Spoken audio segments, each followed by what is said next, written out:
प्रिय विद्यार्थियों, सुप्रभात। कैसे हो आप? मैंने पद परिचय के आपको 3 टॉपिक पढ़ा दिए हैं। संज्ञा शब्द का पद परिचय, सर्वनाम शब्द का पद परिचय, क्रिया शब्द का पद परिचय। आज मैं कक्षा 10 के लिए भी यह महत्वपूर्ण टॉपिक है और सीनियर के लिए केवल पद परिचय के लिए महत्वपूर्ण टॉपिक है, इसलिए कक्षा 10 के बच्चे भी ध्यान दोगे।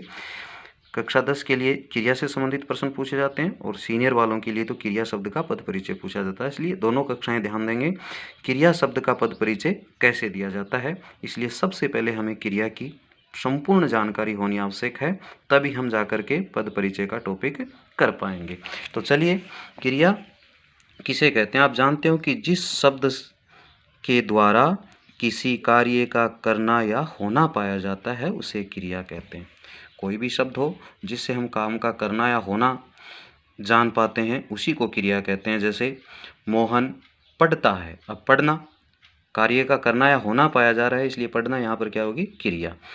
क्रिया के साथ पढ़ मूल शब्द है, ना क्या है?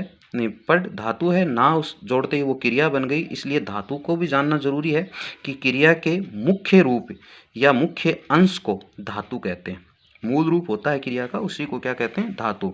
धातु में ना प्रत्यय जोड़कर क्रिया बनती है। जैसे खेल है, खेल धातु है, ना जोड़ते ही वो क्या हो गई? खेलना क्रिया हो गई। अब क्रिया के 3 भेद होते हैं, कर्म के आधार पर, प्रयोग तथा संरचना के आधार पर और काल के आधार पर। सबसे पहले हम कर्म के आधार पर, जो आपने पूर्व कक्षाओं में भी पढ़ी है, सकर्मक क्रिया और अकर्मक क्रिया। अकर्मक क्रिया क्या होती है? वे क्रियाएं जिनके साथ कर्म प्रयुक्त नहीं होता। सीधी सी बात है, कर्म नहीं होगा तथा क्रिया का प्रभाव वाक्य में प्रयुक्त कर्ता पर पड़ता है, उसे अकर्मक क्रिया कहते हैं। वे क्रियाएं जिनके साथ क्या नहीं होता? कर्म प्रयुक्त नहीं होता तथा क्रिया का प्रभाव वाक्य में प्रयुक्त कर्ता पर पड़ता है, उसे क्या कहेंगे? अकर्मक क्रिया। जैसे कविता हंसती है, क्यों हंसती है? कर्म नहीं है यहाँ पर, हंसती है, इसलिए अकर्मक क्रिया। मोहन पढ़ता है, कर्म नहीं दे रखा है, क्या पढ़ता है? पुस्तक पढ़ता तो वह कर्म हो जाता, लेकिन यहाँ पर पढ़ता है, अब क्या पढ़ रहा है? कर्म नहीं दे रखा है, इसलिए किसका उदाहरण है? अकर्मक क्रिया का। थोड़ी सी अकर्मक क्रिया के मैं आपको उदाहरण बताने जा रहा हूँ, ये उनमें हमेशा ही वो शब्द आ रहे हैं तो वो अकर्मक क्रिया है। कुछ अकर्मक क्रियाएं ये है, जैसे शर्माना, ठहरना, रोना, जगना, डरना, जीना, मरना, सोना, चमकना, बैठना, उठना, दौड़ना, बढ़ना, खेलना, उगना, उड़ना, क्षीण होना, अच्छी लगना, अकड़ना, उछलना, कूदना, बरसना, भौंकना, हंसना आदि। ये सब किसके उदाहरण हैं? अकर्मक क्रिया के। ऐसे शब्द आपके सामने कोई भी रेखांकित किए हुए आ रहे हों, जो ऊपर मैं आपको दर्शा रहा हूँ, ये शब्द हमेशा ही किसके होते हैं? अकर्मक क्रिया के होते हैं। जैसे मोर उड़ गया, अब क्यों उड़ गया इस बात का जवाब नहीं है, उड़ गया, अकर्मक क्रिया। चिड़िया आकाश में उड़ती है, आकाश उसका कर्म नहीं है, अकर्मक है। सुरेश बहुत दौड़ चुका है, बच्चे मैदान में दौड़ते हैं, सूरज पूर्व में निकल आया, ये सब अकर्मक क्रिया के उदाहरण हैं। सकर्मक क्रिया इससे उल्टी है, वे क्रियाएं जिनका प्रभाव वाक्य में प्रयुक्त कर्ता पर न पड़कर किस पर पड़ता है? कर्म पर पड़ता है। वे क्रियाएं जिनका प्रभाव वाक्य में प्रयुक्त कर्ता पर न पड़कर कर्म पर पड़ता है, अर्थात वाक्य में क्रिया के साथ कर्म भी प्रयुक्त हो, उसे क्या कहेंगे? सकर्मक क्रिया। अकर्मक क्रिया में कर्म प्रयुक्त नहीं होता, इसमें क्या होता है? कर्म प्रयुक्त होता है। जैसे देखिए उदाहरण, सुरेंद्र दूध पी रहा है। अब सुरेंद्र, दूध उसका क्या हो गया? कर्म। केवल ये होता कि सुरेंद्र पी रहा तो वो अकर्मक क्रिया हो गई, अब दूध इसमें कर्म दे रखा है। नीतू खाना बना रही है, उसका भाई भोजन कर रहा है, अब दूध, खाना, भोजन, ये सब किसके उदाहरण हैं? सकर्मक क्रिया के। क्यों? क्योंकि ये कर्म है। एक विशेष पहचान जो आप ध्यान दोगे सारे विद्यार्थी, इससे सकर्मक और अकर्मक क्रिया की आप पहचान कर सकते हो। वो कौन सी? सकर्मक और अकर्मक क्रिया की पहचान कैसे करोगे? क्रिया के साथ क्या, किस, किसको आदि के साथ प्रश्न उठाना चाहिए हैं, और प्रश्न उठने पर क्यों, क्या, किस, इनका जवाब आ रहा है तो वो सकर्मक क्रिया है, और उसका उत्तर नहीं आ रहा है तो वो क्या है? अकर्मक क्रिया। समझ गए? वाक्य में क्यों, क्या, या ये देख लिए क्या, किस, किसको, इन शब्दों के अगर उत्तर हैं तो वो क्या कर रहा है? सकर्मक क्रिया, वरना वो क्या है? अकर्मक क्रिया। जैसे मोहन पढ़ता है। अब क्या पढ़ता है इसका उत्तर नहीं है, अकर्मक क्रिया है। लेकिन मोहन पुस्तक पढ़ता है, अब क्या पढ़ रहा है, पुस्तक इसका उत्तर है, इसलिए कौन सी क्रिया होगी, सकर्मक क्रिया होगी। अब प्रयोग और संरचना के आधार पर भी क्रिया है, जो पद परिचय में ज़्यादा तो नहीं, आपको पद परिचय में मूल क्रिया ही लिखनी है, सकर्मक और अकर्मक क्रिया, लेकिन कुछ जानकारी मैं आपको दे देता हूँ। प्रयोग और संरचना के आधार पर जो क्रियाएं होती है वो भी सबसे पहले हम संयुक्त क्रिया, जो क्रिया दो या दो से अधिक धातुओं के मेल से बनती है, दो या दो से अधिक धातुओं के मेल से बनती है, उसे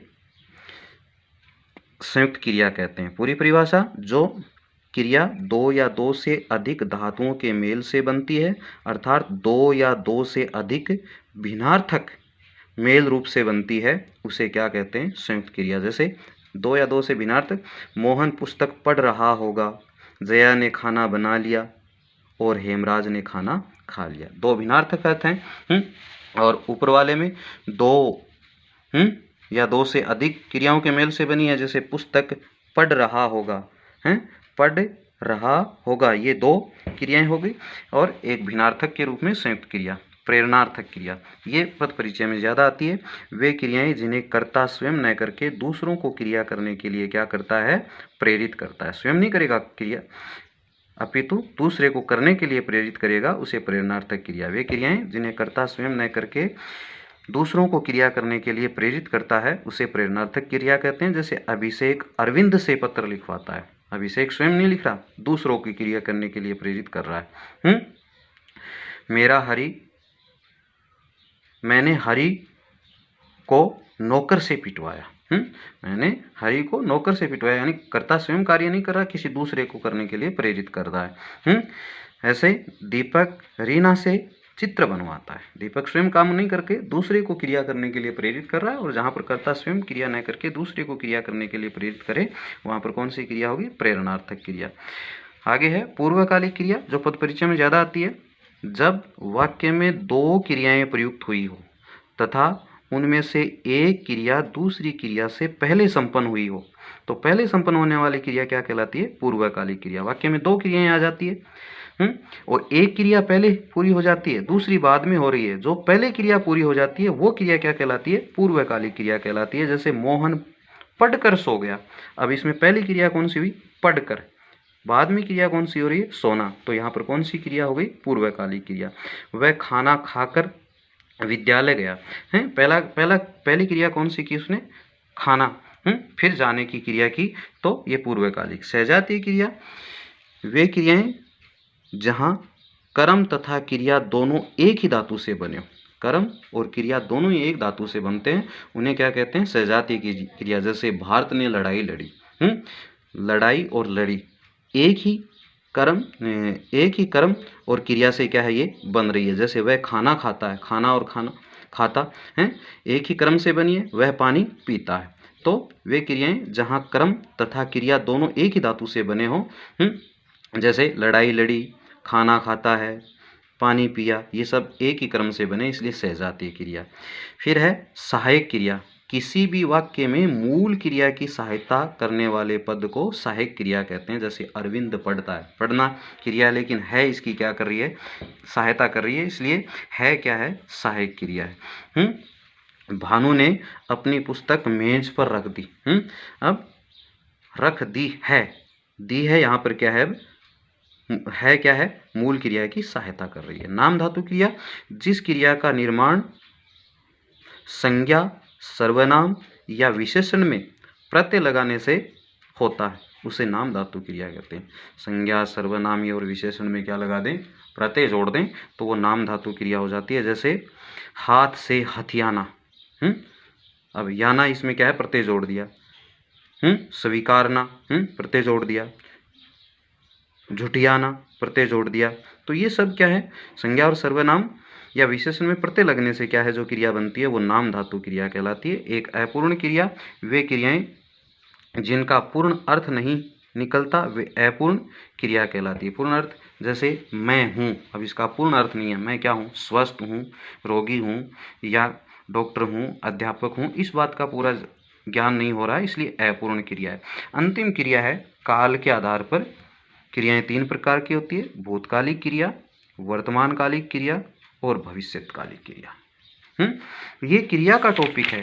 क्रिया का जब टॉपिक आप करते हो तो आपको एक बात और पूछी जाएगी, वो होंगे वाच्य, जो आप अंग्रेजी में वॉइस के नाम से पढ़ते हो, तो इनका भी ज्ञान होना जरूरी है।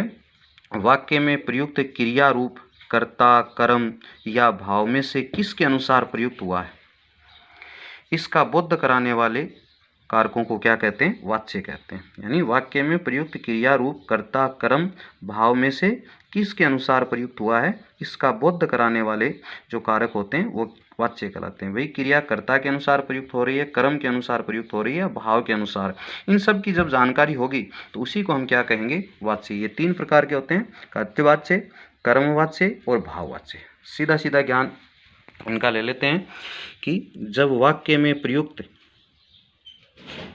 क्रिया का सीधा और प्रधान संबंध कर्ता से होता है, वाक्य में प्रयुक्त क्रिया का सीधा और प्रधान संबंध किससे होगा, कर्ता से, कर्म से नहीं, कर्ता से होता है।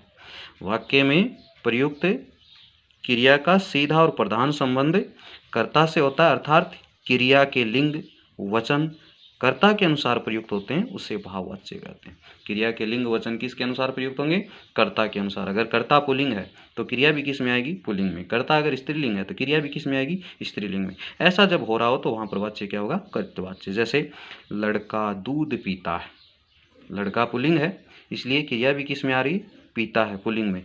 अगर स्त्रीलिंग होता तो क्रिया भी स्त्रीलिंग हो जाती, जैसे लड़की दूध पीती है, पीता नहीं आ गया, क्या आएगा, पीती है। मैं पुस्तक पढ़ता हूँ, राम पत्र लिखता है, स्त्रीलिंग बना देंगे तो सीता पत्र लिखती है। यानी क्रिया का लिंग वचन किसके अनुसार प्रयुक्त हो रहा है, कर्ता के अनुसार प्रयुक्त हो रहा है, तो वहां पर कर्तृवाच्य। विशेष इसमें कर्तृवाच्य में अकर्मक और सकर्मक क्रिया दोनों ही प्रयुक्त होती हैं। कर्तृवाच्य है वो अकर्मक में भी आता है और सकर्मक में भी।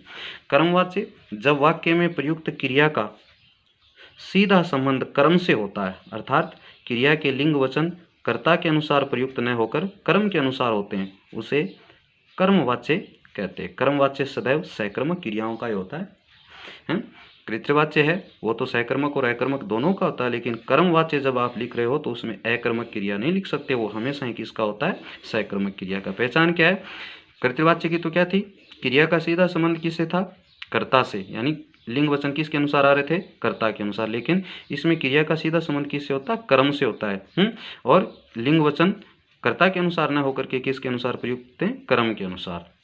जैसे राम ने चाय पी, अब क्रिया नहीं बदलेगी, राम ने चाय पिया, आप इसको स्त्रीलिंग बना दो, सीता ने चाय पी, ज्यों का त्यों आ रहा है, सीता ने दूध पिया, राम ने दूध पिया, उसके द्वारा पत्र लिखा जाता है। मतलब वाक्य को चाहे स्त्रीलिंग बना दो चाहे पुल्लिंग, क्रिया पर कोई प्रभाव नहीं पड़ रहा है, तो इसका तात्पर्य क्या है, ये वो क्रिया कौन सी है, सकर्मक क्रिया है। एक बात सकर्मक है कि वाच्य कौन सा है, कर्मवाच्य है। एक बात और ध्यान दोगे कि वाक्य में अगर द्वारा शब्द जुड़ा हुआ है तो वो निश्चित रूप से वाक्य कौन सा बन जाएगा, कर्मवाच्य बन जाएगा।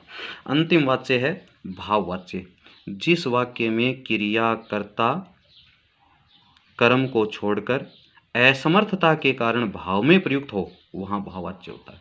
कर्ता जिस वाक्य में क्रिया है वो न तो कर्ता के अनुसार प्रयुक्त हो रही है और न ही किसके अनुसार, कर्म के अनुसार, बल्कि असमर्थता की स्थिति में क्रिया किस में चली जाती है, भाव में चली जाती है, तो वहाँ पर कौन सा होगा, भाववाच्य। जैसे लड़कियों ने लड़कों को पीटा, अब अलग अलग हम भाव लेंगे, भाई कौन से कारण से उसको पीटा, ये भाव अलग अलग हो गए और भाव में चली गई। अब क्रिया न तो कर्ता के अनुसार आ रही है न कर्म के अनुसार, भाव में प्रयुक्त हो रही है, इसलिए वाच्य कौन सा होगा, भाववाच्य। उससे बैठा नहीं जाता, पता नहीं उसके पाँव में दर्द है या कोई फोड़े फुंसी हो रहे हैं, तो किन कारणों से नहीं बैठा जाता, क्रिया भाव में। राम से खाना नहीं खाया जाता, अब किन कारणों से नहीं खाया जा रहा, असमर्थता की स्थिति में क्रिया क्या आ रही है, भाव में प्रयुक्त हो रही है। तो ये 10वीं क्लास के लिए तो क्रिया और वाच्य की पूरी जानकारी और नोट करना है। साथ में 12वीं क्लास के बच्चे हैं वो क्रिया और वाच्य की जानकारी पद परिचय के लिए याद रखोगे। धन्यवाद। अब इनसे संबंधित पद परिचय का जो प्रश्न बोर्ड परीक्षा में कैसे पूछा जाता है वो मैं आगे वाले भाग में आपको बताऊंगा। धन्यवाद।